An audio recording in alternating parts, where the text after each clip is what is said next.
आज इस वीडियो में हम बात करेंगे यदि किसी औरत की फैलोपियन ट्यूब फट जाती है यानी उसको एक ही ट्यूब बची है। अब उस कंडीशन में क्या वे लड़की वापस से प्रेग्नेंट हो सकती है? आपने कभी देखा होगा या सुना होगा यदि आपकी फैलोपियन ट्यूब फट जाती है। अब ये फैलोपियन ट्यूब क्या होती है? फैलोपियन ट्यूब जो हमारा यूट्रस होती है, जो बच्चादानी होती है, जैसे ये हमारा यूट्रस है, ये यूट्रस है हमारा, ये यूट्रस है और ये एक ट्यूब होती है जिसे हम फैलोपियन ट्यूब बोलते हैं। और दोनों तरफ ये फैलोपियन ट्यूब होती है और ये ओवरी से कनेक्ट होती है, अंडे से कनेक्ट होती है। यदि ये फट जाती है तो क्या वे औरत वापस से प्रेग्नेंट हो सकती है? एक ट्यूब के साथ क्या वे औरत बच्चा कर सकती है? आज मैं इसी के बारे में आपको बताऊंगा, ये वीडियो आप पूरा देखना। सबसे पहले हम बात करेंगे, जो फैलोपियन ट्यूब होती है ना, ये फटती क्यों है, क्या कारण होता है? इसका एक ही मुख्य कारण होता है, एक्टोपिक प्रेगनेंसी, या कोई इन्फेक्शन हो गया या टीबी हो गई। उस कंडीशन के अंदर ये फैलोपियन ट्यूब बेकार हो जाती है। अब आपके सामने जो इमेज दिखाई दे रही है, ये पूरा एक यूट्रस है। जो ये ऑर्गन जैसा है ना, ये यूट्रस है जिसे हम बच्चादानी बोलते हैं। और इसके पास से एक छोटी सी ट्यूब कनेक्ट होती है, जैसे ये मैं आपको ड्रॉ कर रहा हूँ। ये होती है फैलोपियन ट्यूब, जो अंडे ले जाने वाली ट्यूब होती है। और ये होता है अंडा, यहाँ से अंडा फटता है, यहाँ से छोटा सा अंडा फटेगा और ये अंडा इस फैलोपियन ट्यूब में जाके यहाँ पर स्पर्म आएंगे, इन दोनों का मिलन हो जाएगा। तो जो फैलोपियन ट्यूब होती है ना, उसका एक ही कारण होता है कि मुख्य कारण क्या काम करती है। एक तो ये अंडा ले जाती है और दूसरी कंडीशन यहाँ पर मीटअप होता है ओवरी और स्पर्म का, और बच्चा धीरे धीरे आके यहाँ पर यूट्रस के अंदर चिपक जाता है। अब किसी औरत ने ट्यूबेक्टोमी करा ली यानी नसबंदी करा ली, या किसी औरत को एक्टोपिक प्रेगनेंसी हो गई। एक्टोपिक प्रेगनेंसी का मतलब क्या होता है कि जो बच्चा होता है ना, ये यूट्रस के अंदर ना बन के इस फैलोपियन ट्यूब के अंदर ग्रो होना स्टार्ट हो जाता है, यानी बढ़ना स्टार्ट हो जाता है। यहाँ पर बच्चा चिपक जाता है और कुछ समय के बाद ये धीरे धीरे बढ़ना स्टार्ट हो जाता है। और ये 1 या 1.5 महीने के अंदर यदि हम सोनोग्राफी नहीं कराते, जांच नहीं कराते, तो ये ट्यूब फट जाती है। और उस कंडीशन में ये ट्यूब पूरी बेकार हो जाती है। अंडा तो सही रहेगा और ट्यूब बिल्कुल बेकार हो जाएगी। जब ट्यूब ही बेकार हो जाएगी तो जो अंडा आना चाहिए ना, ये और ये अंडा यहाँ से फूटता है तो इस फैलोपियन ट्यूब में नहीं आता। अब मान लो किसी औरत की एक फैलोपियन ट्यूब फट गई एक्टोपिक प्रेगनेंसी के कारण, क्या वे औरत बच्चा कर सकती है? हाँ, वे औरत बच्चा कर सकती है। अब कैसे करेगी ये आपको आगे पता होना चाहिए। जैसे आपको इमेज के अंदर यूट्रस दिखाई दे रहा है, आपको इमेज के अंदर यूट्रस दिखाई दे रहा है। अब ये कैसे काम करता है ये आपको पहले पता होना चाहिए। क्या होता है, जो हमारा ओवरी होता है, अंडा होता है लड़कियों के अंदर, इस प्रकार से ये इमेज मैं आपको बना रहा हूं, जैसे ये यूट्रस है, ये यूट्रस है। अब ये फैलोपियन ट्यूब है।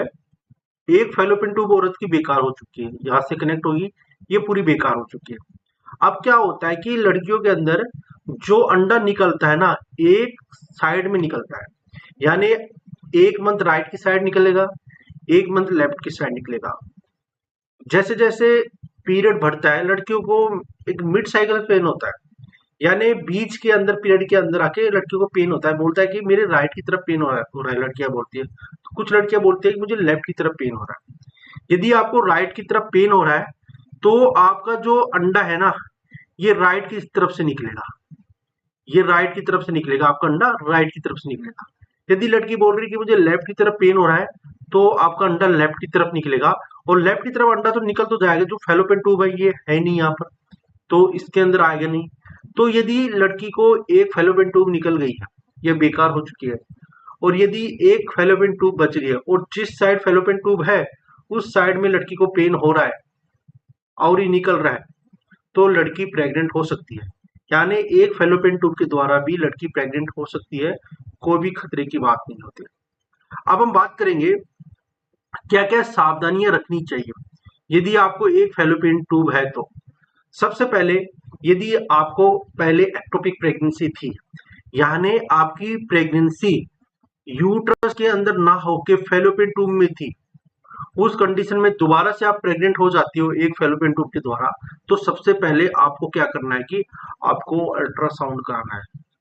उसके साथ आपको सबसे पहले जांच करानी है ट्रांसवेजिनल सोनोग्राफी।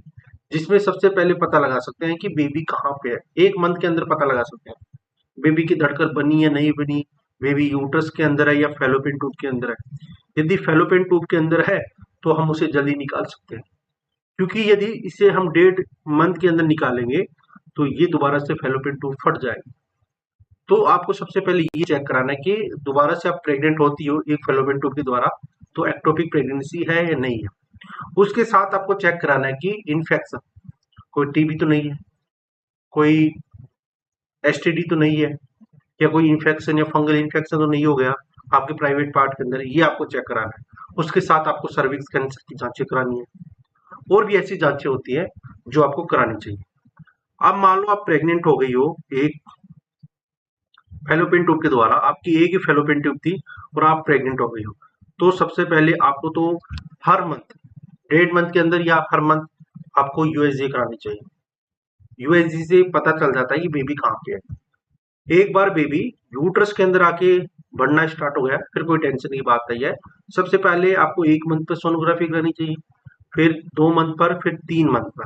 3 मंथ पर इसलिए कराते हैं क्योंकि बेबी बना या नहीं बना, कोई जेनेटिकल डिफॉर्मिटी है नहीं है बेबी का, ये चेक करते हैं।